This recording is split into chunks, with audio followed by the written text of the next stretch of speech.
Hello and good afternoon, students. Welcome in my class. Today, on 18th of August 2020, it is subject science class 7th. For today's class, my topic is circulatory system. Students, I am your teacher Jatinder Singh, teacher pilot school GMS Simkot.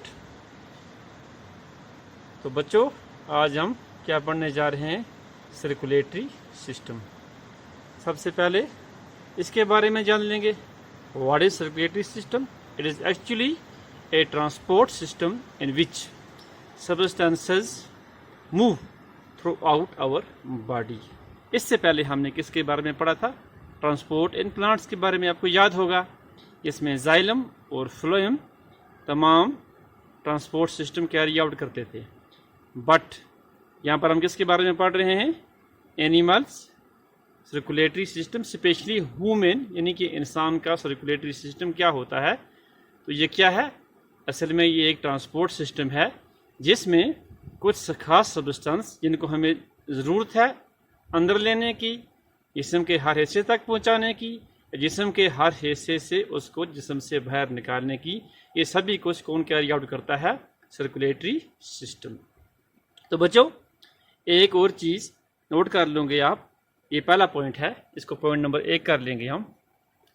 There are about 5.5 litres of blood available in human body.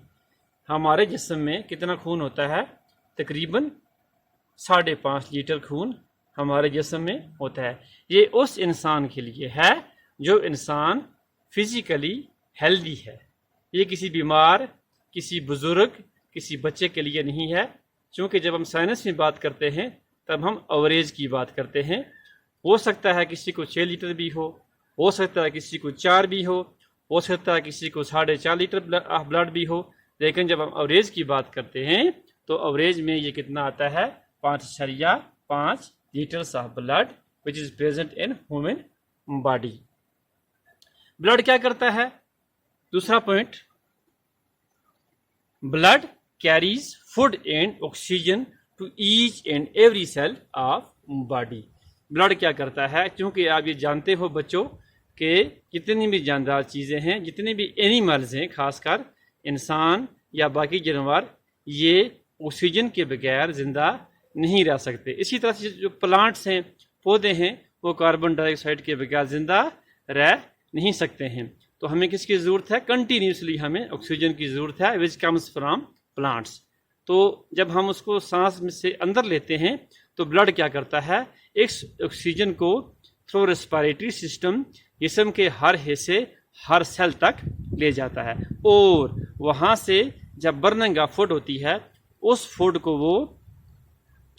को observe जिस्म cell observe करता है और वहाँ से waste product पैदा होता है, कार्बन डाइऑक्साइड। और यही ब्लड उस कार्बन डाइऑक्साइड को उस जगह से उठा करके वापस लंग्स में ले आता है और लंग्स से हम उसे नाक के जरिए एक्सहेल कर देते हैं, यानी बाहर निकाल देते हैं। तीसरा पॉइंट जो उसमें है, third point, blood carries away waste products to organs like kidney and lungs. आप जानते हो हमारे जिस्म में 3 तरह का वेस्ट बनता है। That is liquid waste, gases waste and solid waste. तो इसमें जो खास किस्म का वेस्ट हमारे पास जो है, ज़्यादातर वो जो खतरनाक माना जाता है, जिसको जिस्म से निकालना ज़रूरी होता है, that is urine and carbon dioxide. Both these work are carried out by blood. Blood क्या करता है? किडनी से फिल्ट्रेशन जब इसकी होती है तो किडनी तक तमाम जो हमारे अंदर जो नाइट्रोजनस वेस्ट पैदा होते हैं, ब्लड उन वेस्ट को किडनी तक ले जाता है और किडनी में उन वेस्ट की फिल्ट्रेशन हो जाती है। फिल्ट्रेशन के बाद जो वेस्ट होते हैं ये यूरिन के ज़रिए जिस्म से खारिज हो जाते हैं। इसके अलावा हमने पढ़ा लंग्स के बारे में, अभी पढ़ा हमने, जब हम ऑक्सीजन लेते हैं जिस्म के हर सेल तक इसे ब्लड ले जाता है और वहाँ बर्निंग ऑफ फूड होती है तो क्या पैदा होता है? Carbon dioxide. वो उसको ब्लड उठा के लंग्स तक ले आता है और लंग्स से ये नाक के ज़रिए हम इसे बाहर निकालते हैं। अगर बाहर नहीं निकालेंगे तो ये हमारे लिए पॉइजनस गैस साबित होगी। चौथा पॉइंट है हमारे पास, it provides, that is blood and circulatory system, it provides a defence system against harmful micro organisms.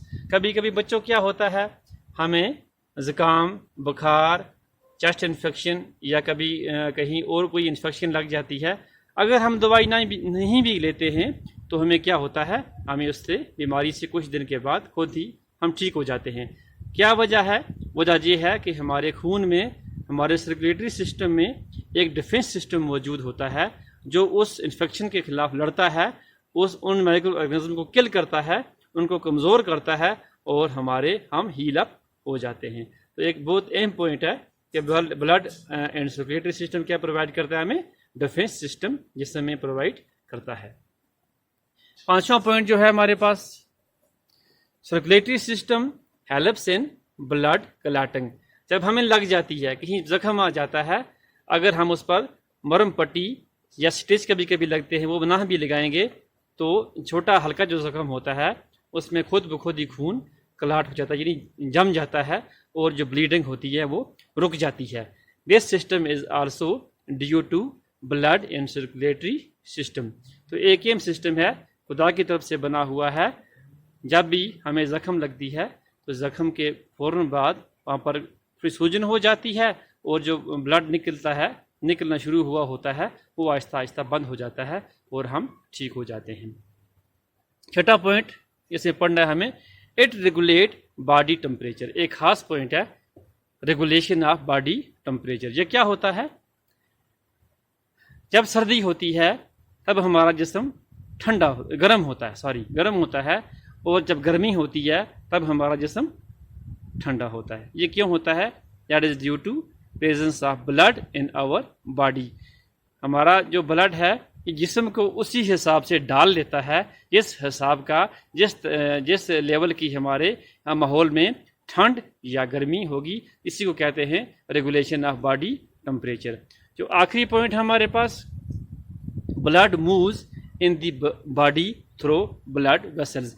तो हमारे पास एक क्वेश्चन आता है कि ये ब्लड जो इतने अहम काम अंजाम देता है जिस्म में, ये कहाँ पर होता है, किसके ज़रिए चलता है?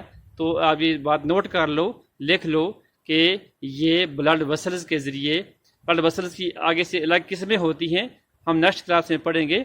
तो आज आप इतना ही नोट कर लो कि जो ब्लड होता है ये ब्लड वेसल्स के ज़रिए through all parts of the body, even all cells of the body ये मूवमेंट करता है। तो बच्चों ये था circulatory system and function of blood. आप इसको नोट कर लेंगे, एक बार फिर से देख लेंगे। सर्कुलेटरी सिस्टम क्या है? It is a transport system in which substances move throughout our body. हमारे जिस्म में कुछ चीज़ें ऐसी होती हैं जिनको जिस्म से बाहर निकालना होता है और कुछ ऐसी होती हैं जिसको जिस्म में हर जगह ले जाना ज़रूरी होता है। तो ये सभी जो फंक्शन होते हैं ये ब्लड के ज़रिए, सर्कुलेटरी सिस्टम के ज़रिए ये फंक्शन कैरी आउट किए जाते हैं। तो बच्चों आज की क्लास के लिए इतना ही। अब जो नेक्स्ट क्लास हमारी होगी उसमें हम पढ़ेंगे सर्कुलेटरी सिस्टम के कितने पार्ट हैं। इसमें जो पहला पार्ट है वो हार्ट है। ये नेक्स्ट क्लास जो हमारी उसमें पढ़ेंगे। तब तक आप इसको याद कीजिए, इसको समझिए, इसको सीखिए और नोट कीजिए। अपना ध्यान रखिए और have a nice day. Thank you very much.